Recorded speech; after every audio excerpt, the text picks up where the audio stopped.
Hi and welcome to the short tutorial. In this video I will show you how to make a collage on the Instagram. So collage is basically a built-in feature on the Instagram. If you want to do it, watch this video till the end and you have to follow the same procedure. And if this video really helps you out, do subscribe to my channel.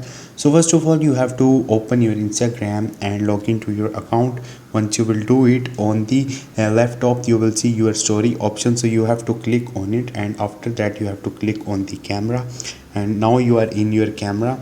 So here you will see different options. You have to click on this collage button, and once you will do it, as you can see, collage will appear here. You can also select different templates here.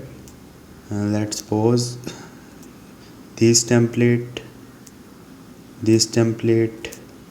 multiple templates you can find. Select according to your choice. So this is the way you can make a collage on the Instagram. Hope this video will helpful for you. If you have any question, you can ask me in the comment section, and don't forget to subscribe my channel. Thank you.